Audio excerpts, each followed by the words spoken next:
உலகத்தில் வந்து ஒவ்வொருத்தர் எந்தெந்த மாதிரி வாழ்ந்தாங்களோ அதுக்கேற்ற மாதிரி அல்லாஹ் என்ன செய்வான், சொர்க்கத்தில் வந்து பரிசுகளை வச்சிருப்பான்.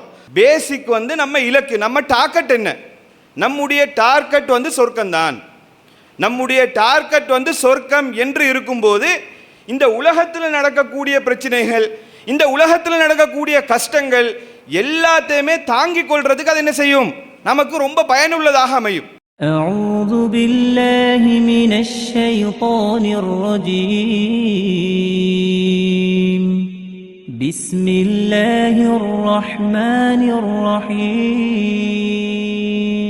إن الحمد لله نحمده ونستعينه ونستغفره ونعوذ بالله من شرور أنفسنا ومن سيئات أعمالنا من يهده الله فلا مضل له ومن يضلله فلا هادي له وأشهد أن لا إله إلا الله وحده لا شريك له وأشهد أن محمدا عبده ورسوله أما بعد فقد قال الله تعالى في القرآن الكريم والفرقان المجيد يا أيها الذين آمنوا اتقوا الله حق تقاته ولا تموتن إلا وأنتم مسلمون وقال نبينا صلى الله عليه وسلم إن أصدق الحديث كتاب الله وأحسن الهدي هدي محمد وشر الأمور محدثاتها وكل محدثة بدعة وكل بدعة ضلالة وكل ضلالة في النار. புகழனைத்தும் ஏக வல்லவனாகிய அல்லாஹ் ஒருவனுக்கே. அல்லாஹ்வுடைய சாந்தியும் சமாதானமும் நம் உயிரை விட மேலாக மதிக்கக்கூடிய கண்மணி நாயகம் ஸல்லல்லாஹு அலைஹி வஸல்லம் அவர்கள் மீதும், அவர்களை பின்பற்றி வாழ்ந்த உத்தம சத்திய சஹாபாக்கள், சஹாபிய பெண்மணிகள், குறிப்பாக இங்கு இருக்கக்கூடிய நம் அனைவர் மீதும் என்றென்றும் நின்று நிலவட்டுமாக. அல்லாஹ்வுடைய மகத்தான கிருபையினால் புனிதமிக்க ரமலான் மாதத்தை அடைந்து இறை தூதர் காட்டி தந்த அடிப்படையில் இரவு தொழுகையை தொழுதுவிட்டு அவனுடைய மார்க்கத்தை அதன் தூய்மையான வடிவத்தில் அறிய வேண்டும் என்ற நன்னோக்கிலே நாம் எல்லாம் இந்த இடத்திலே ஒன்று கூடியிருக்கிறோம். பேரன்புக்குரிய அல்லாஹ்வின் நல்லடியார்களே, இன்ஷா அல்லாஹ் இந்த ரமலான் மாதம் முழுவதும் ஸ்ரீலங்கா தௌஹீத் ஜமாத்தினுடைய தலைமையகத்தில் தொடர்ச்சியாக பயான் நிகழ்ச்சி நடைபெற இருக்கிறது. இரவு தொழுகையை தொடர்ந்து தொடர்ச்சியாக பயான் நிகழ்ச்சி நடைபெற இருக்கிறது. அதில் வந்து முதல் கட்டமாக, முதல் பகுதியாக இன்றிலிருந்து 6 நாட்களுக்கு ஒரு தலைப்பும், அதாவது சுவனத்தை நோக்கி ஒரு சுற்றுலா என்ற தலைப்பில் 6 நாட்கள் தொடர்ச்சியாக உரை நிகழ்த்தப்படும். அதற்கு பின்னாடி வரக்கூடிய நாட்கள்லையும் அடுத்தடுத்த உலமாக்கள் ஒவ்வொரு தலைப்புகளில் தொடர்ச்சியாக உரை நிகழ்த்துறதுக்கு இருக்கிறாங்க. எனவே அனைவரும் அதை முழுமையாக பயனடையுமாறு கேட்டுக்கொள்வதோடு, இன்றைய தலைப்பில் சுவனத்தை நோக்கி ஓர் சுற்றுலா என்ற தலைப்பு தேர்வு செய்தனுடைய நோக்கம் என்னவென்று சொன்னால், சொர்க்கத்தை பற்றி ஒரு முழுமையான பிக்சரை வந்து நம்ம தெரிந்து கொள்ளணும்.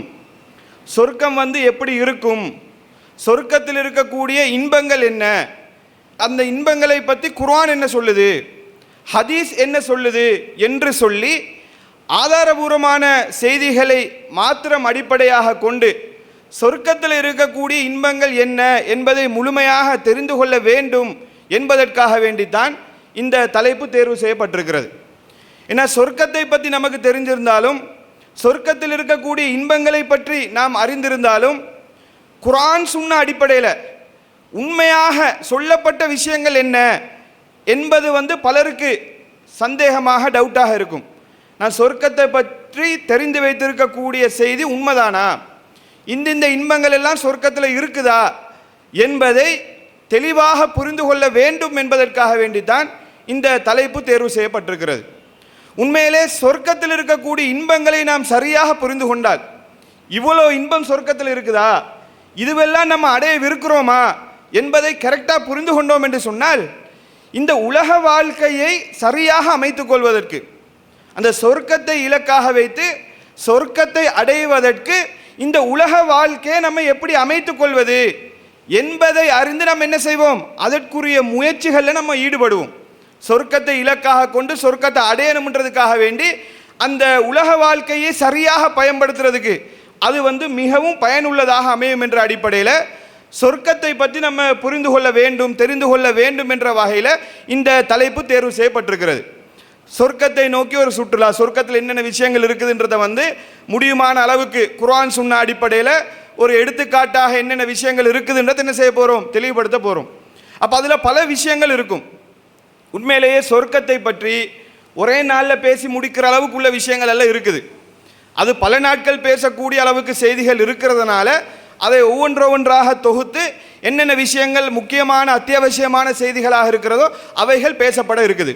குறிப்பாக சொல்லப்போனால் சொர்க்கத்தை பற்றி, சொர்க்கத்தில் இருக்கக்கூடிய இன்பங்கள் என்னென்ன இன்பங்களை சொர்க்கத்தில் நாங்கள் அனுபவிக்கிறதுக்கு இருக்கிறோம், அங்கே வந்து உணவாக நாங்கள் என்னென்ன விஷயங்கள் உட்கொள்ள இருக்கிறோம், குடிக்கக்கூடிய விஷயங்கள், குடிபானமாக என்னென்ன விஷயங்கள் இருக்குது, அதே போல் சொர்க்கத்தில் இருக்கக்கூடிய வேறு வகையான இன்பங்கள், என்னென்ன இன்பங்களை நாங்கள் அடையவிருக்கிறோம், அல்லாஹ் நமக்கு என்ன இன்பங்கள் எல்லாம் ஏற்பாடு செஞ்சு வச்சிருக்கிறான்ற விஷயங்களை பார்க்க இருக்கிறோம். அதே போல் சொர்க்கத்தில் நிறைய படித்தரங்கள் இருக்குது. சொர்க்கத்தில் வந்து எல்லாரும் உலகத்தில் மௌத்தா போனோம் எல்லாரும் தூக்கி அல்ல ஒரு அடியில் ஒரே சொர்க்கத்தில் போட்டுற மாட்டான். உலகத்தில் வந்து ஒவ்வொருத்தர் எந்தெந்த மாதிரி வாழ்ந்தாங்களோ அதுக்கேற்ற மாதிரி எல்லாம் என்ன செய்வான், சொர்க்கத்தில் வந்து பரிசுகளை வச்சிருப்பான். ஒரு மனுஷன் உலகத்தில் தியாகம் பண்ணி நிறைய நல்ல காரியங்கள் பண்ணி நிறைய தான தர்மங்கள் பண்ணி அவன் நிறைய தியாகம் பண்ணி வாழ்ந்திருப்பான். ஒருத்தர் வந்து எல்லாத்துக்கும் கணக்கு பார்த்து தான் அல்லாஹ்வோட பாதையில் கொடுப்பாரு, இபாதத்துகளும் கணக்கு பார்த்து தான் செய்வாங்க அல்லது கொஞ்சம் கொஞ்சம் தான் செய்வாங்க, தியாகங்களும் கொஞ்சம் கொஞ்சம் தான் செய்வாங்கன்னு சொன்னால் ரெண்டு பேருக்கும் ஒரே அளவு கொடுக்கறது நியாயமா? தியாகத்துக்கு ஏற்ற மாதிரி அவனுடைய படித்தரம் இருக்கணுமா இல்லையா? அப்போ அதுக்கேற்ற மாதிரி அல்லாஹ் படித்தரத்தை வைத்திருக்கிறான். அந்த படித்தரங்கள் என்ன, அதில் லோவாக இருக்கக்கூடிய படித்தரம் எப்படி இருக்கும் என்பது போன்ற பல விஷயங்களை வந்து என்ன செய்ய இருக்கிறோம், நம்ம வந்து தொடர்ச்சியாக பார்க்க இருக்கிறோம். இப்போ சொர்க்கத்துக்குள்ளே டைரெக்டாக அந்த சுற்றுலா ஒரே அடியில் சொர்க்கத்துக்குள்ளே போகிறதுக்கு முன்னாடி அதுக்கு முன்னாடி சில விஷயங்கள் அடிப்படைகளை வந்து நாங்கள் புரிந்து கொள்ளணும். சில அடிப்படைகளை, சில பயண ஏற்பாடுகள் போல சில முக்கியமான பேசிக்கை வந்து நம்ம என்ன செய்யணும், புரிஞ்சு கொள்ளணும்.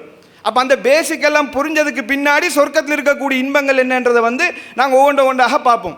முதலாவது வந்து சொர்க்கத்துக்குள்ள உள்ள இன்பங்களை விளங்குறதுக்கு முன்னாடி சொர்க்கம் பற்றிய நம்பிக்கை, மறுமை பற்றிய நம்பிக்கை, இதை பற்றி இஸ்லாம் என்ன சொல்லுது என்பதை வந்து நம்ம புரிஞ்சு கொள்ளணும். ஏன்னா நமக்கும் மற்றவர்களுக்கும் இருக்கக்கூடிய முக்கியமான வித்தியாசமே, நமக்கும் அடுத்தவர்களுக்கும் மத்தியில் இருக்கக்கூடிய முக்கியமான, அதாவது மாற்று மத சகோதரர்களுக்கு மத்தியில் இருக்கக்கூடிய முக்கியமான வித்தியாசமே என்னவென்று சொன்னால் இந்த மறுமை சம்பந்தமான நம்பிக்கையும் உண்டு. நம்ம அடுத்தவர்களிலிருந்து வித்தியாசப்படக்கூடிய முக்கியமான பகுதிகளில் உண்டு என்னன்னு சொன்னால் மறுமை சம்பந்தமான நம்பிக்கை, சொர்க்கம் சம்பந்தமான நம்பிக்கை, நரகம் சம்பந்தமான நம்பிக்கை. இதை ஒரு முஸ்லீம் வந்து கண்டிப்பாக நம்பியே ஆகணும். எல்லாருமே சின்ன வயசில் என்ன செஞ்சுருப்போம், பாடமாக்கியிருப்போம். ஆமந்து பில்லாஹி பாடமாக்கியிருக்கோமா இல்லையா? மதர்சாக்கு போகும்போதே பாடமாக்குவோம். முஸ்லீம்கள் நம்ப வேண்டிய சில முக்கியமான அடிப்படைகள். ஆமந்து பில்லாஹி, அல்லாஹ்வை நம்பணும். ஆமந்து பில்லாஹி வமலாயிகத்திஹி வகுதுபிஹி வரசுலிஹி வல் யௌமில் ஆஹிரி வல் கதிரி ஹைரிஹி வஷர்ரிஹி மினல்லாஹி தஆலா. அதில் வரக்கூடிய செய்திகள் என்ன, அல்லாஹ்வை நம்பணும், வமலாயிகத்தி மலக்குமார்களை நம்பணும், வேதங்களை நம்பணும், வரசுலிஹி தூதர்மார்களை நம்பணும். அதில் வரக்கூடிய ஒரு செய்தி வல் யௌமில் ஆஹிர் மறுமை நாளை நம்பணும். அதே போல வல் கதிரி ஹைரிஹி அந்த கதிர் கலா கதிர் என்று சொல்லக்கூடிய ஒரு விஷயத்தை நம்பணும். விதியை நம்பணும். எல்லாம் அல்லாவின் புறத்தில் உலகத்தில் நடக்கக்கூடிய சகல விஷயங்களும் அல்லாவின் புறத்திலிருந்து நடக்கக்கூடியது என்பதை நம்ப வேண்டும். இது முஸ்லீம்களுடைய அடிப்படையான நம்பிக்கை. இதில் இருக்கக்கூடிய ஒரு பகுதி தான் மறுமை சம்பந்தமான நம்பிக்கை. முஸ்லீம்கள் என்று சொன்னாலேயே மறுமை நாளை நம்ப வேண்டும். முஸ்லீம் என்று சொன்னாலேயே மறுமை நாளை நம்பணும். மறுமைன்னா என்ன, இந்த உலகத்தில் நாங்கள் மௌத்தா போனதுக்கு பின்னாடி அங்கே வந்து அல்லாஹ் சுருக்கமாக சொல்கிறதா இருந்தேன்னு சொன்னால் அங்கே அல்லாஹ் வந்து விசாரிப்பான். விசாரித்து நல்லவர்களுக்கு சொர்க்கத்தையும் கெட்டவர்களுக்கு நரகத்தையும் கொடுப்பான் என்ற நம்பிக்கை முஸ்லீம்களுடைய மனதில் வந்து ஆழமாக இருக்கணும். இது ஆழமாக பதிந்து விட்டது என்று சொன்னால், இந்த நம்பிக்கை உள்ளத்தில் ஸ்ட்ராங்காக பதிந்து விட்டது என்று சொன்னால் நமக்கு மற்ற விஷயங்கள் எல்லாமே லேசாக அமையும். என்ன பேசிக் வந்து நம்ம இலக்கு, நம்ம டார்கெட் என்ன, நம்முடைய டார்கெட் வந்து சொர்க்கம்தான். நம்முடைய டார்கெட் வந்து சொர்க்கம் என்று இருக்கும்போது இந்த உலகத்தில் நடக்கக்கூடிய பிரச்சனைகள், இந்த உலகத்தில் நடக்கக்கூடிய கஷ்டங்கள் எல்லாத்தையுமே தாங்கிக் கொள்றதுக்கு அது என்ன செய்யும், நமக்கு ரொம்ப பயனுள்ளதாக அமையும். அப்போ இஸ்லாம் என்ன சொல்லுதுன்னா ஃபர்ஸ்ட் இதை பேசிக்காக உள்ளத்தில் போடுது. நீங்கள் அல்லாஹ்வை நம்புங்க, தூதரை நம்புங்க, மலக்குமார்களை நம்புங்க, வேதத்தை நம்புங்க, கதிரை நம்புங்க. அதோடு சேர்த்து மறுமை, இந்த சொர்க்கம் சம்பந்தமான நம்பிக்கை, நரகம் சம்பந்தமான நம்பிக்கை, மறுமை சம்பந்தமான நம்பிக்கை ஸ்ட்ராங்காக இருக்கணும். இது யாருக்கு ஸ்ட்ராங்காக இருக்குதோ அவங்க தான் என்ன செய்வாங்கன்னு சொன்னால் சகல நல்ல காரியங்களும் அதிகமாக செய்கிறதுக்கு அது சப்போர்ட் பண்ணும். இந்த உலகத்தில் இருக்கக்கூடிய இன்பத்தை கண்ட்ரோல் பண்ணி கொண்டு மறுமையை இலக்காக கொண்டு வாழ்வதற்கு அது பயனுள்ளதாக அமையும். இஸ்லாம் இதை செம்மைப்படுத்துறதுக்கு நிறைய செய்திகளை நமக்கு சொல்லுது. முதலாவது அல்லாஹ் திருமறை குர்ஆனில் சொல்லி காட்டுறான், அல்லதி ஹலக்கல் மௌத்த வல் ஹயாத்த லியபுலுவக்கும் ஐயுக்கும் அஹ்சனு அமலா. இந்த வாழ்க்கையையும் மரணத்தையும் எதற்கு ஏற்படுத்தியிருக்கிறோம்னு சொன்னால் உங்களில் யார் நல்ல காரியம் பண்ணுறாங்க என்பதை சோதிக்கிறதுக்கு. அப்போ இஸ்லாம் ஃபர்ஸ்ட் இந்த உலகத்தை பற்றி சொல்லும்போது என்ன சொல்லுதுன்னு கேட்டால் இது ஒரு சோதனை களம். இது ஒரு சோதனை களம். இதில் அல்லாஹ் செக் பண்ணி பார்க்குறான் யார் யார் நல்ல காரியங்கள் செய்கிறார்கள், யார் யார் நல்ல விஷயம் செய்கிறாங்க என்பதை சோதிக்கிறதுக்கு தான் இந்த வாழ்க்கையை நமக்கு கொடுத்துருக்குறேன்னு சொல்லி அல்லாஹ் திருமறை குர்ஆனில் சொல்லி காட்டுறான். இன்னொரு வசனத்தில் சொல்லும்போது அல்லாஹ் சொல்கிறான், வமல் ஹயாத்து துன்யா இல்லா மதாஉல் குரூர். இந்த துனியா வாழ்க்கை என்பது ஏமாற்றும் வசதியை தவிர வேறொன்றும் இல்லை. இந்த உலகம் என்பது பெர்மனன்ட் இல்லை, இதில் இருக்கக்கூடிய இன்பங்கள்ன்றது பெர்மனன்ட் இல்லை. மறுமை தான், சொர்க்கம் தான் நமக்கு நிரந்தரமான இன்பம். இதை ஸ்ட்ராங்காக அல்லாஹ் திருமறை குர்ஆனில் சொல்லி காட்டுறான். அல்லாஹ்வுடைய தூதர் ஸல்லல்லாஹு அலைஹி வஸல்லம் அவர்கள் இதை நமக்கு சொல்லி நம்முடைய உள்ளத்தை, நம்முடைய மனதை பக்குவப்படுத்துகிறாங்க. நிறைய செய்திகள் நீங்கள் இது தொடர்பாக எடுத்து பார்க்கலாம். அல்லாஹ்வுடைய தூதர் ஸல்லல்லாஹு அலைஹி வஸல்லம் அவங்க சொல்கிறாங்க, இந்த உலக வாழ்க்கையை பற்றி சொல்லக்கூடிய லேசாக புரிந்து கொள்ளக்கூடிய ஒரு உதாரணத்தை ரசூலுல்லாஹ் சொல்கிறாங்க. நிறைய செய்திகள், அதில் ஒரு குறிப்பிட்ட செய்தியை சொல்கிறதாக இருந்தேன்னு சொன்னால் ரசூலுல்லாஹ் கடலை உதாரணமாக சொல்கிறாங்க. அல்லாஹ்வுடைய தூதர் கடல் இருக்குதா இல்லையா, இந்த கடலை சொல்கிறாங்க, உங்களுடைய ஆள்காட்டி விரலை கடலில் விட்டு எடுக்கும்போது, ஆள்காட்டி விரலை கடலில் விட்டு எடுக்கும்போது விரலில் எவ்வளவு தண்ணீர் படுமோ, அந்த கடல் தண்ணி எவ்வளோ உங்கள் விரலில் இருக்குமோ அதுதான் மறுமையோடு ஒப்பிட்டு பார்க்கும் பொழுது இந்த உலக வாழ்க்கை. இந்த உலக வாழ்க்கைன்றது எப்படிப்பட்டதுன்னு சொன்னால், மறுமை வாழ்க்கை சொர்க்கம்ன்றது கடல் போல, மறுமைன்றது கடல் போல. அதில் உலகம்ன்றது எப்படின்னு கேட்டால், நீங்கள் விரலை விட்டு எடுக்கும்போது எந்த அளவுக்கு தண்ணீர் இருக்குமோ அவ்வளோதான் உலகம். அப்போ கற்பனை பண்ணி பாருங்க சொர்க்கம்ன்றது எப்படி இருக்கும். அதாவது மறுமை வாழ்க்கை, அதனுடைய டியூரேஷன், அதனுடைய காலம் எவ்வளோ இருக்கும்ன்றதை யோசிச்சு பாருங்க. கடலில் விரலை விட்டு எடுக்கிற அளவுக்கு தண்ணின்னு சொன்னால் அப்போ கடல் எவ்வளோ பெருசு, அதில் எவ்வளோ தண்ணீர் இருக்குது, அதில் விரலில் பட்டு வரக்கூடியது எவ்வளோ அளவு இருக்கும் யோசிச்சு பாருங்க. இப்போ இதை விட இந்த உலகத்தையும் மறுமையையும் கம்பேர் பண்ணுறதுக்கு, அழகாக புரிந்து கொள்வதற்கு வேற உதாரணம் தேவை இருக்காது. அந்த அளவுக்கு அழகாக ரசூலுல்லாஹ் சொல்கிறாங்க. இன்னொரு சந்தர்ப்பத்தில் அல்லாஹ்வுடைய தூதர் ஸல்லல்லாஹு அலைஹி வஸல்லம் அவர்கள் சென்று கொண்டிருக்கும் பொழுது ஒரு ஆடு செத்து கிடக்குது, காதுகள் சிறுத்த ஒரு ஆடு செத்து கிடக்குது. ரசூலுல்லாஹ் சஹாபாக்களை கூப்பிட்டு கேட்குறாங்க, இந்த ஆட்டை உங்களில் யாராவது ஒரு வெள்ளி காசு கொடுத்து வாங்குவீங்களான்னு சொல்லி கேட்குறாங்க. சஹாபாக்கள் சொல்கிறாங்க, யா ரசூலுல்லாஹ், இந்த ஆடு உசுரோடு இருந்தாலே நாங்கள் வாங்க மாட்டோம், காதெல்லாம் சிறுத்து போய் இருக்குது, இதை நாங்கள் உசுரோடு இருந்தாலே வாங்க மாட்டோம், செத்ததுக்கு ஒரு வெள்ளி திரகம் கொடுத்து நீங்கள் இதை வாங்க சொல்கிறீங்களா அப்படின்னு சொல்லி கேட்கும்போது ரசூலுல்லாஹ் சொல்கிறாங்க, இதை புரிஞ்சு கொள்றதுக்கான சஹாபாக்களை சொல்கிறாங்க, இதே போல தான் இந்த துனியா வாழ்க்கை. எப்படி இந்த செத்து போன ஆட்டை நீங்கள் கணக்கெடுக்கலையோ, எப்படி உங்களிடத்தில் அது மதிப்பில்லையோ, அதே போல மறுமையோடு ஒப்பிட்டு பார்க்கும் பொழுது உலக வாழ்க்கை என்பது இப்படித்தான், அற்பத்திலும் அற்பமானது என்பதை புரிந்து கொள்வதற்காக வேண்டி சஹாபாக்களை கூப்பிட்டு அல்லாஹ்வுடைய தூதர் உதாரணங்களை சொல்லி தெளிவுபடுத்துகிறாங்க.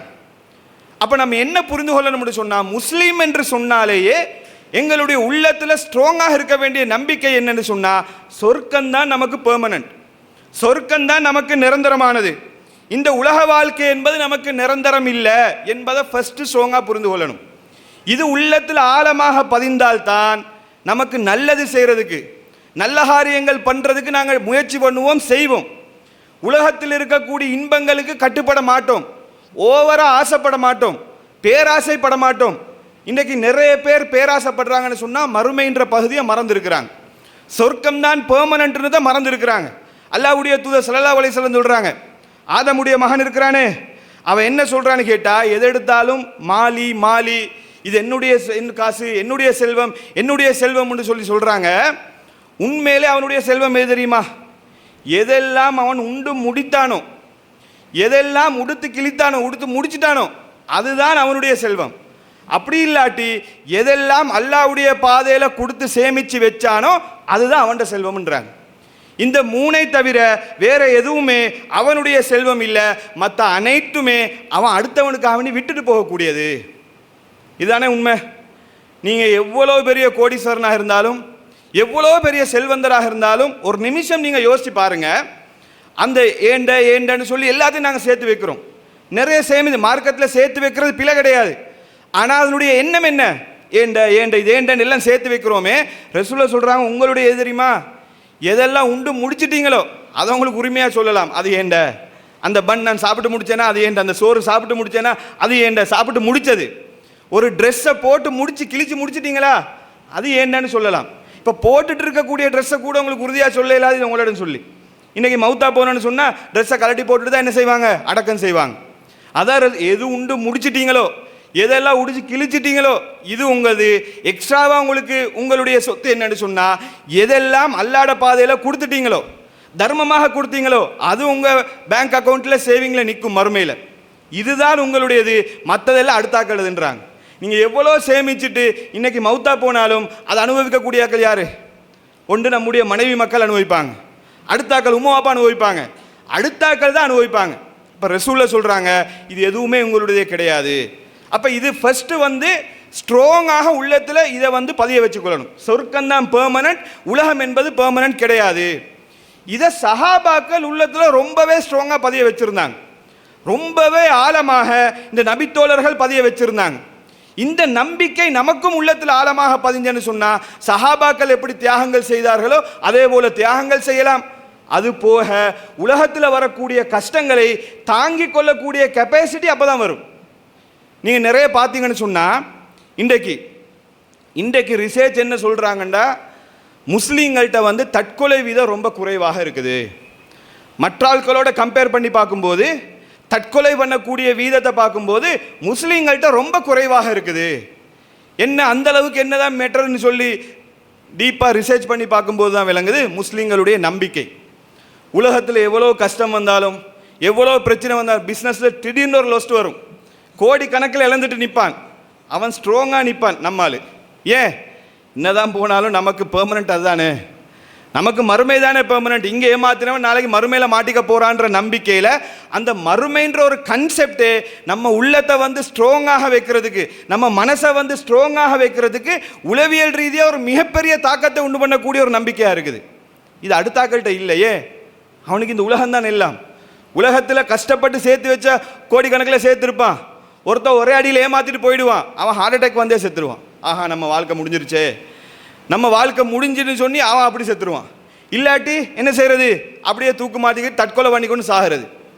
அப்போ முஸ்லீம்களை ஒப்பிட்டு பாருங்க, முஸ்லீம்களும் மார்க்கம் இல்லாதவன் சேர்த்தான் செய்கிறான்.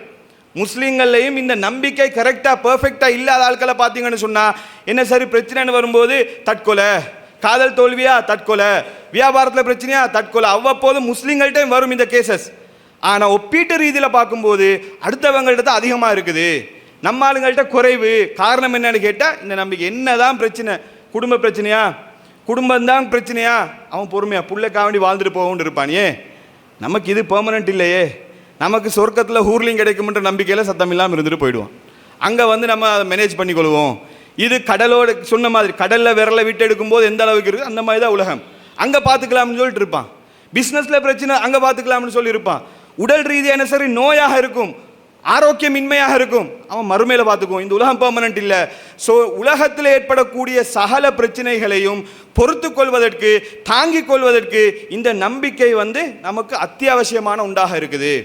அப்போ இந்த பேசிக்கை விஷயத்தை இஸ்லாம் ஸ்ட்ராங்காக உள்ளத்தில் பதிய சொல்லுது. இது பதிஞ்சதுனால தான் சஹாபாக்களை பார்த்தீங்கன்னு சொன்னால் சொர்க்கம் உண்டு சொன்னாலே அடுத்த நிமிஷம் சரணடைஞ்சிடுவாங்க. சொர்க்கம் கிடைக்குதுன்னு சொன்னால் சஹாபாக்கள் அடுத்த பேச்சு இருக்காது, அதுக்காங்கள வேறு எதுவும் இருக்காது. அவ்வளவு அவங்க அந்த இலக்கில் பெர்ஃபெக்டாக இருந்தாங்க. கோல்னு சொல்லுவாங்களே, நம்ம கோல் எது, நம்ம இலக்கு எது, நம்ம டார்கெட் எது, அதில் சஹாபாக்கள் பெர்ஃபெக்டாக கிளியராக வச்சுருந்தாங்க. நம்ம டார்கெட் சொர்க்கம்தான். நம்ம கோல் வந்து சொர்க்கந்தான இடத்துல பெர்ஃபெக்டாக இருந்தாங்க. அதனால தான் பார்த்தீங்கன்னு சொன்னால் நம்ம கற்பனை பண்ணி பார்க்க முடியாத அளவுக்கு சில வேலைகளை சில தியாகங்கள் அவங்க செஞ்சாங்க. உதாரணமாக சொல்ல போனால் ஒரு நபித்தோழர் ரபியத் பின் கவுப்னு சொல்லக்கூடிய நபித்தோழர், இவங்க வந்து ஒரு திண்ணை தோழர். திண்ணை தோழர்ன்றது என்ன? அஸ்ஹாபு சுஃபா, அதாவது ரசூலுல்லாஹ்வுடைய நண்பர்களாக இருப்பாங்க. அவங்களுக்கு வந்து பெர்மனண்ட்டாக சொந்த வீடுகள் எல்லாம் இருக்காது. சரியா? பெர்மனண்ட் திண்ணை தோழனா ரசூலுல்லாஹ் அந்த பள்ளிவாசல் திண்ணையில் அவங்க அதில் தான் வாழ்க்கையை ஓட்டிக்கிட்டு இருப்பாங்க. அவங்க திருமணம் முடிச்சிருக்க மாட்டாங்க. தங்குறதுக்கே இடமில்லை, எப்படி திருமணம் முடிக்கிறது? சாப்பிட்றதுக்கு வசதி வாய்ப்புகள் இருக்காது. இப்படி ரொம்ப கஷ்டமான சூழ்நிலையில் இருக்கக்கூடிய ஆட்கள் தான் இந்த திண்ணை தோழர் என்று சொல்லக்கூடியவர்கள். இதில் இருக்கக்கூடிய ஒரு நபித்தோழர் தான் ரபியத் பின் கஅப்னு சொல்லக்கூடிய ஒரு நபித்தோழர். இவங்க என்ன செய்கிறாங்கன்னு சொன்னால் ரசூலுல்லாஹ்வுக்கு வந்து ஹெல்ப் பண்ணுறதுக்காக வேண்டி பணிவிட, ரசூலுல்லாஹ்க்கு ஹெல்ப் பணிவிடலையும் சஹாபாக்கள் பண்ணுவாங்க. ஒரு முறை அல்லாஹ்வுடைய தூதர் ஸல்லல்லாஹு அலைஹி வஸல்லம் அவர்கள் தொழுகைக்காக வேண்டி வரும்போது இந்த நபித்தோழர் என்ன பண்ணுறாங்கன்னு சொன்னால் ரசூலுல்லாஹ்க்காக வேண்டி ஒழு செய்கிறதுக்கு தண்ணி ஊற்றுறாங்க. ரசூலுல்லாஹ்க்கு ஒழு செய்கிறதுக்கு அப்படி தண்ணி ஊற்றுறாங்க. ரசூலுல்லாஹ் பார்த்து கேட்குறாங்க, மனுஷன் ஹெல்ப் எல்லாம் பண்ணுறாரா இல்லையா? திண்ணை தோழராக இருக்கிறாரு, நம்மளோடய சுற்றி இருக்கிறாங்க. ரசூலுல்லாஹ் கேட்குறாங்க, ஏதாவது இடத்துல கேளுங்கன்றாங்க. ஏதாவது என்கிட்ட கேளுங்க. நல்லா புரிஞ்சு கொள்ளணும், அல்லாஹ்வுடைய தூதரை பொறுத்த மட்டும் ஒரு ஆன்மீக தலைவர் மட்டும் இல்லை, ஒரு நாட்டுக்கே ஜனாதிபதி. நம்ம நாடெல்லாம் மாதிரியெல்லாம் கிடையாது, ஒரு பெரிய சாம்ராஜ்யத்தையே கண்ட்ரோலில் வச்சிருந்த ஒரு ஆள். அந்த பகுதி இல்லாட்டியும் ஒரு ஆன்மீக தலைவர், ஒவ்வொரு முஸ்லீம்களும் உயிரை விட மேலாக மதிக்கக்கூடிய ஒரு நபர் தான் அல்லாஹ்வுடைய தூதர் ஸல்லல்லாஹு அலைஹி வஸல்லம் அவங்க. ரசூலுல்லாஹ் சொல்லிட்டேன்னு சொன்னாலேயே சஹாபாக்கள் அடுத்த பேச்சு பேச மாட்டாங்க. இதை இவருக்கு கொடுங்கன்னு சொன்னால் அடுத்த பேச்சு பேச மாட்டாங்க, அள்ளி கொடுத்துருவாங்க. அந்த மாதிரி கேரக்டர். இப்படி இருக்கக்கூடிய நேரத்தில் இந்த நபித்தோழர்கிட்ட கேட்குறாங்க ரசூலுல்லாஹ் ஸ்பெஷலாக ஏதாச்சும் கேளுங்கன்றாங்க. என்ன கேட்டிருக்கணும்? சும்மா யோசிச்சு பாருங்க. நமக்கு இப்படி ஒரு சந்தர்ப்பம் அமையுது. ஒரு நாட்டு ஜனாதிபதினு வச்சுக்கொள்ளுங்களே, ஜனாதிபதி வந்து கேட்குறாரு, என்ன உனக்கு என்ன சரி வேணும்டா கேட்டுக்கப்பா அப்படின்றாரு. எல்லா அதிகாரம், சர்வ அதிகாரம் எல்லாமே இருக்குது, நினைச்சதை செய்யலாம். ஒருத்தருக்கு தொழில் இல்லை, என்ன செய்வார்? நல்ல ஒரு பிஸ்னஸை செட் பண்ணி தாங்க, நான் பொழப்ப பார்த்துக்கிறேன். அல்லது ஒரு வீடு, சொந்த வீடு ஒன்று இல்லை, ஒரு வீடு ஒன்று கட்டி தந்தால் என் பொழப்ப நான் ஓட்டிகிட்டு போயிடுவேன். அப்படியும் இல்லாட்டி ஒரு திருமணம் முடிச்சு தாங்க, திருமணம் முடித்த வசதி வாய்ப்பு இல்லாமல் இருக்குது. இது இல்லையா நம்ம கேட்போம். யாராக இருந்தாலும் மனசாக தான் சொல்லும், என்ன சரி உலகத்தில் செட்டில் ஆகிறதுக்கு என்ன சரி ஒரு வழி என்னன்றதை தான் யோசிப்போம். அதுதான் யதார்த்தம். அல்லாஹ்வுடைய தூதர் கேட்ட நோக்கம் அதுதான். என்ன சரி உலகத்தில் கஷ்டப்படுற மனுஷன் சரி கேட்டேன்னு சொன்னால் ரெக்கமெண்ட் பண்ணி சரி பண்ணிடலாம்ன்ற நோக்கத்தில் தான் கேட்குறாங்க. இந்த மனுஷன் என்ன தெரியுமா கேட்குறாரு? அஸ்அலுக்க முராஃபகதக ஃபில் ஜன்னா, யா ரசூலுல்லாஹ் சொர்க்கத்தில் உங்களோடு இருக்கக்கூடிய பாக்கியத்தை தாங்க, எனக்கு அதை தவிர வேறு ஒன்றுமே தேவையில்லை. தங்குறதுக்கு வசதி வாய்ப்பு இல்லை, வீடு இல்லை, மனைவி மக்கள் இல்லை, எதுவுமே இல்லை. ரசூலுல்லாஹ் கேட்ட செய்கிறதுக்கு சஹாபாக்கள் ரெடி. இந்த மனுஷன் யாரை சொல்லுங்க, ஒரு வீடு கட்டி தர சொல்லுங்கன்னா ரசூலுல்லாஹ் கூப்பிட்டு சொல்லுவாங்க. உதாரணத்துக்கு சஹாபா, இந்த மனுஷனுக்கு ஒரு வீடை கட்டி கொடுங்கன்னு சொன்னால் யாருண்டாலும் ஹெல்ப் பண்ணுவாங்க. ரசூலுல்லாஹ் ரெக்கமெண்டேஷன் பண்ணி இவங்களுக்கு பொன் கொடுங்கன்னு சொன்னால் கொடுக்கறதுக்கு எத்தனை பேர் தயாராக இருப்பாங்க. அந்த மனுஷனுக்கு அது தெரியும், ரசூலுல்லாஹ் சொன்னால் எல்லாம் நடக்கும்னு தெரியும். ஒன்றுமே கேட்கல. அஸ்அலுக்க முராஃபகதக ஃபில் ஜன்னா, யா ரசூலுல்லாஹ் சொர்க்கத்தில் உங்களோடு இருந்தால் எனக்கு போதும், வேற ஒன்றுமே தேவையில்லைன்றாங்க. ரசூலுல்லாஹ் சொல்கிறாங்க அவ கைர சாலிக், இது இல்லாமல் வேற ஏதாச்சும் கேளுங்கப்பான்றாங்க. ஏன்னா ரசூலுல்லாஹ் கேட்ட நோக்கமே என்ன சரி உலகத்தில் என்ன சரி கேட்பாருன்ற மாதிரி நோக்கத்தில் கேட்குறாங்க. அந்த மனுஷன் சொல்கிறாரு ஹுவதாக்க யா ரசூலுல்லாஹ், எனக்கு அதுதான் வேணும், சொர்க்கத்தை தவிர வேற ஒன்றும் வேணும். ரசூலுல்லாஹ் பார்க்குறாங்க ஒன்றும் செய்ய முடியாதா? அப்போ ரசூலுல்லாஹ் சொல்கிறாங்க ஃபஇன்னி அலா நஃப்ஸிக பி கஸ்ரத்தி சுஜூத், நிறைய சஜதா செஞ்சு அதுக்கு நீங்கள் எனக்கு ஹெல்ப் பண்ணுங்க. என்னோட சொர்க்கத்தில் இருக்கலாம், என்னோட இருக்கலாம், ஓகே. அதுக்கு வந்து நீங்கள் சப்போர்ட் ஒன்று பண்ணணும். என்ன? நிறைய தொழுகையை பர்ஃபெக்டாக செய்யுங்க. இதை நீங்கள் கரெக்டாக செஞ்சீங்கன்னு சொன்னால் அது ஓகே, அது நடக்கும்ன்ற கருத்தில் அல்லாஹ்வுடைய தூதர் ஸல்லல்லாஹு அலைஹி வஸல்லம் சொல்கிறாங்க. அப்போ யோசிச்சு பாருங்க, உலகத்தில் அவ்வளவு கஷ்டப்படக்கூடிய ஒரு மனிதர், ஒன்றுமே இல்லை, சாப்பிட்றது கூட வசதி இல்லாமல், தங்கக்கூட இடம் இல்லாமல் திண்ணையில் இருக்கக்கூடிய ஒரு நபித்தோழருக்கு ஒரு ஆப்பர்ச்சுனிட்டி கிடைக்குது, எது கேட்டாலும் கிடைக்கும்ன்ற மாதிரி உலகத்தில் அந்த நபர் அந்த டைமில் அதை கேட்காம எனக்கு சொர்க்கம்தான் வேணும், சொர்க்கத்தில் ரசூலுல்லாஹ்வோடு இருக்கணும்னு கேட்குறாங்கன்னு சொன்னால் உள்ளத்தில் எவ்வளோ ஸ்ட்ராங்காக இந்த சொர்க்கம், இந்த சிந்தனை பதிஞ்சிருக்குன்னு பாருங்க. சொர்க்கத்தை அடையணும், சொர்க்கம்தான் பெர்மனன்ட். இந்த உலகத்தில் திண்ணையில் இருந்துட்டு போனாலும், கஷ்டப்பட்டுட்டு போனாலும் பெர்மனன்ட் எனக்கு சொர்க்கம் தான். ஸோ சொர்க்கத்தில் பெர்மனன்ட் ஆகிக்கொள்வோம். அங்கே ஒரு இடத்த சும்மா சரி ரசூலுல்லாஹ் அதை கேட்டு ஓகே உங்களுக்கு சொர்க்கம் கன்ஃபார்ம்னு சொன்னால் சரியே முடிஞ்சிருச்சே. கேட்டு சொர்க்கம் தான் வேணும்னு சொல்லும்போது எப்படி நபித்தோழர்களுக்கு ரசூல சொர்க்கத்துக்கு நன்மாரேன்னு சொன்ன மாதிரி ஓகே நீங்கள் சொர்க்கவாசி தான் என்று சொன்னால் அதை விட வேற என்ன தேவை இருக்குது? அப்போ நபித்தோழர்கள் ரசூல்லாட்டு இருந்து பெற வேண்டிய விஷயங்கள்ல சொர்க்கத்தை எப்படியாச்சு அந்த துவாவை பெற்றுக்கொள்வோம், சொர்க்கத்தை அடைவோம்ன்றதுல வந்து குறியாக இருக்கிறாங்க. அதே போல் இன்னொரு செய்தியை நீங்கள் பார்க்கலாம். உஹது யுத்தம் நடந்து கொண்டிருக்குது. முஸ்லீம்களுக்கு வந்து ஓரளவு ஃபெயிலியரான ஒரு யுத்தம். முதல் ரவுண்டில் முஸ்லீம்கள் ஜெயிச்சாலும் ரெண்டாவது ரவுண்டில் வந்து ஃபெயிலியரான ஒரு யுத்தம். நிறைய சஹாபாக்கள் கொல்லப்படுறாங்க, நிறைய சஹாபாக்கள் ஷஹீதாக்கப்பட்ட, பிரபல்யமான சஹாபாக்கள் எல்லாம் ஷஹீதாக்கப்பட்ட ஒரு யுத்தம். இந்த நேரத்தில் ஃபகால ரஜுல், ஒரு மனிதர், ஒரு நபித்தோழர், அல்லாஹ்வுடைய தூதர் ஸல்லல்லாஹு அலைஹி வஸல்லம் அவங்கள்ட்ட கேட்குறாங்க, உஹது நேரத்தில் கேட்குறாங்க, அரஐத இன் குதில்து ஃபஐன அன, இந்த இடத்துல இந்த யுத்தத்தில் நான் கொல்லப்பட்டேன்னு சொன்னால் நான் எங்கே இருப்பேன், அது சம்மந்தமாக நீங்கள் என்ன நினைக்கிறீங்க அப்படின்னு ரசூலோட கேட்குறாங்க. அதுக்கு அல்லாஹ்வுடைய தூதர் ஸல்லல்லாஹு அலைஹி வஸல்லம் சொல்கிறாங்க, கால ஃபில் ஜன்னா, இந்த யுத்தத்தில் நீங்கள் கொல்லப்பட்டேன்னு சொன்னால் சொர்க்கத்தில் தான் இருப்பீங்க என்று சொல்கிறாங்க. அந்த நபித்தோழர் கையில் சில பேரிச்சம்பழத்தை வச்சுட்டு இருக்கிறாங்க. அந்த பேரித்தம்பழத்தை உதறிவிட்டு சும்மா காத்தல ஹத்தா குத்தில, உயிர் நீக்கப்படும் வரைக்கும், கொல்லப்படும் வரைக்கும் அவர் யுத்தம் செய்தார். பிறகு ஷஹீதாக்கப்பட்டார், கொல்லப்பட்டார் என்று சொல்லக்கூடிய செய்தியை பார்க்க முடிகிறது. ஒரே ஒரு வார்த்தை, இந்த இடத்துல கொல்லப்பட்ட சொர்க்கம் என்று சொன்னதுதான் போதும். அந்த பேரிச்சம்பழத்தை சாப்பிட்றத கூட யோசிக்காம, அதை கூட சாப்பிட்டுட்டு அதுக்கு கூட டைம் வேஸ்ட் பண்ணக்கூடாது, நம்ம களத்தில் இறங்கணும்னு சொல்லி உடனே களத்தில் இறங்கி யுத்தம் செய்கிறார். எந்த அளவுக்குன்னு சொல்ல, கொல்லப்படும் வரைக்கும் யுத்தம் செய்தார் என்று சொல்லக்கூடிய செய்தியை பார்க்க முடிகிறது. என்று சொன்னால் சொர்க்கம் உண்டா எல்லாத்தையும் தூக்கி போட ரெடி, எல்லாத்தையும் தியாகம் பண்ண ரெடி என்று சொல்லக்கூடிய மனநிலையில் இருக்கிறாங்கன்னு சொன்னால் காரணம் என்ன? ஸ்ட்ராங்காக உள்ளத்தில் சொர்க்கம் பதிஞ்சதுதான். சொர்க்கத்தை தவிர வேறு ஒன்றுமே அவர்களை இந்த இடத்துக்கு கொண்டு போய் சேர்க்கல. இன்னும் சொல்ல போனால் இன்னொரு நபித்தோழர் அனஸ் பின் நலர்னு சொல்லக்கூடிய நபித்தோழர், இவங்க வந்து பத்ர் யுத்தத்தில் கலந்து கொள்ளலை. பத்ர் யுத்தத்தில் கலந்து கொள்ளாமல் எங்கேயோ போயிட்டாங்க. பத்ர் யுத்தம் திடீர்னு நடந்த ஒரு யுத்தம் தானே. இப்போ கலந்து கொள்ளாமல் போயிட்ட உடனேயே வாராங்க, இவங்க வந்து சொல்கிறாங்க, இந்த யுத்தத்தில் மட்டும் நான் இருந்திருந்தேன்னு சொன்னால் என்ன நடந்திருக்கும்ன்றதை நீங்கள் பார்த்துருப்பீங்க. அதாவது பவர்ஃபுல்லாக போராடி இருப்பேன், இதை யுத்தத்தில் வந்து நான் போராடி இருப்பேன்ன்றதை நீங்கள் பார்த்துருப்பீங்கன்ற கருத்தில் அந்த நபித்தோழர் சொல்கிறார். சொல்லிட்டு இன்னொரு சந்தர்ப்பம் கிடைச்சான்னு சொன்னால் களம் இறங்கணும் என்ற அடிப்படையில் இருக்கிறாங்க. இப்போ வந்து உஹது யுத்தம் நடக்குது. அதே மாதிரி உஹது யுத்தம் நடக்கும்போது இப்போ இவங்களுக்கு ஏற்கனவே வாக்குறுதி கொடுத்துட்டாங்க, சந்தர்ப்பம் கிடைச்சான்னு சொன்னால் அந்த யுத்தத்தில் இருந்திருந்தேன்னு சொன்னால் நம்ம எப்படி இருந்திருப்போம் என்றதை காட்டிருப்போம்ன்ற வாக்குறுதி கொடுத்துருக்குறாங்களா இல்லையா?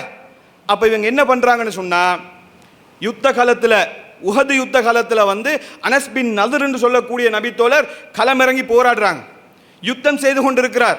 எந்த அளவுக்கு யுத்தம் செய்கிறாங்கன்னு சொன்னால், அப்படியே யுத்தம் செஞ்சு செஞ்சு போயிட்டு இருக்கும்போது சாத் பின் முஆத் ரலியல்லாஹு அன்ஹு அவங்க முன்னுக்கு வராங்க, ஃபேஸ் டு ஃபேஸ் வராங்க. வரும்போது அவங்க சொல்கிறாங்க, நான் சொர்க்கத்தையே விரும்புகிறேன், நான் சொர்க்கத்தை தான் விரும்புகிறேன், அல்லாவின் மீது ஆணையாக இந்த உஹது மலை அடிவாரத்தில் சொர்க்கத்தின் வாடையை நான் உணர்கிறேன் என்று சொல்லி அவங்க வந்து யுத்தம் செய்கிறாங்க. சாத் பின் முஆத் என்று சொல்லக்கூடிய நபித்தோழர் பின்னாடி இந்த செய்தி அல்லாஹ்வுடைய தூதர்கிட்ட சொல்கிறாங்க, யா ரசூலல்லாஹ், அதை என்னால் வர்ணிக்க முடியாது, அந்த அளவுக்கு அவர்கள் யுத்தம் செய்தார்கள். யுத்தம் செய்து கடைசியாக கொல்லப்படுறாங்க. எந்த அளவுக்கு என்று சொன்னால், வாள் வெட்டுக்கள், ஈட்டிக்காயம் எல்லாம் குத்தி சின்னாவினமாக்குறாங்க. இணை வைப்பாளர்கள் வந்து அவர்களுடைய உடலை சிதைச்சு போடுறாங்க. எந்த அளவுக்குன்னு அடையாளம் காண முடியாத அளவுக்கு, இவங்க யாருன்றே தெரியாத அளவுக்கு.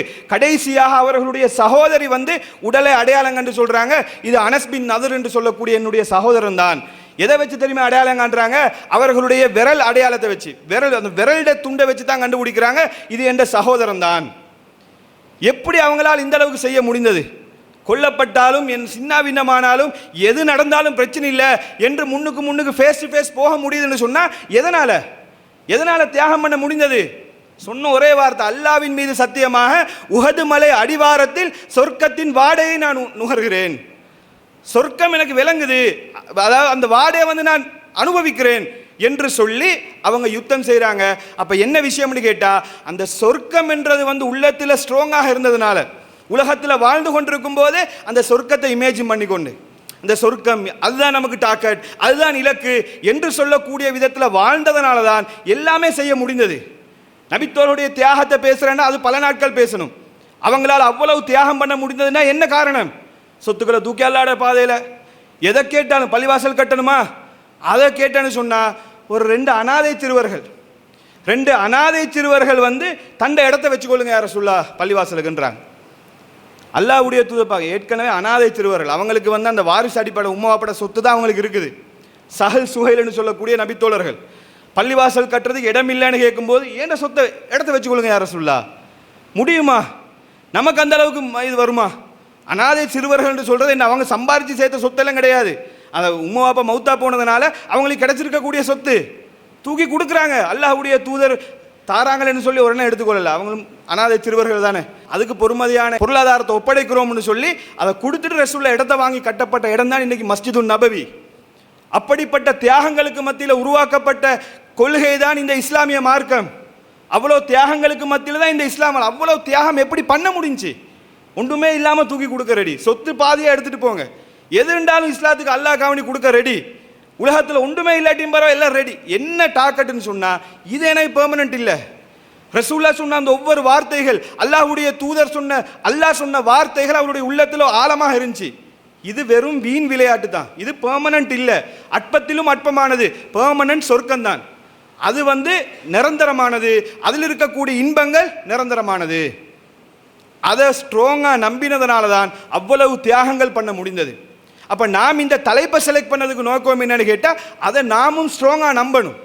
சொர்க்கத்தில் என்ன இன்பம் இருக்குதுன்றதை நாங்கள் அடிக்கடி கற்பனை பண்ணணும், நினச்சி பார்க்கணும். நமக்கு ஒரு கஷ்டம் வரும்போது ரைட், இது என்னடா கஷ்டம், அங்கே அது இருக்குது, சொர்க்கத்தில் அங்கே இருக்குது, இன்னின்ன இன்பங்கள் இருக்குது, அதை நாங்கள் அங்கே போய் அனுபவிச்சு கொள்வோம் என்று நம்ம ஸ்ட்ராங்காக இருந்தோம்னு சொன்னால் நம்மளால் தர்மம் செய்யணும்ன்ற சிந்தனை வரும், அடுத்தவனுக்கு கொடுக்கணும்ன்ற சிந்தனை வரும், கஷ்டப்படுறவனுக்கு உதவி செய்யணும்ன்ற சிந்தனை வரும், இபாதத் செய்யணும்ன்ற சிந்தனை வரும், தொழணும், நோம்பு பிடிக்கணும், எல்லா சிந்தனையும் எப்போ வரும்னு சொன்னால் இது பெர்ஃபெக்டாக இருந்தால்தான். அப்போ நம்முடைய இலக்கு சொர்க்கம் தான் என்றதை வந்து ஸ்ட்ராங்காக உள்ளத்தில் பதிய வைத்துக் கொள்ளணும்.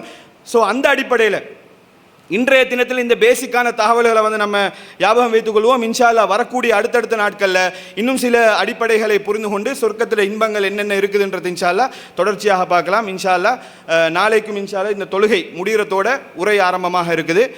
எனவே தெரியாத சகோதரருக்கும் தகவலை எத்தி வைங்க. பெண்களுக்கும் தொழுகைக்குரிய ஏற்பாடுகள், வசதி வாய்ப்புகள் எல்லாமே இருக்குதுன்ற செய்தியை இன்ஷா அல்லாஹ் அடுத்தவங்களுக்கு எத்தி வச்சு கொள்ளுங்க. இதோட உரையை முடித்துக்கொள்வோம். சுபஹானக அல்லாஹும்ம வபிஹம்திக அஷ்ஹது அல்லா இலாஹா இல்லா அன்த அஸ்தக்ஃபிருக வ அத்தூபு இலைக்.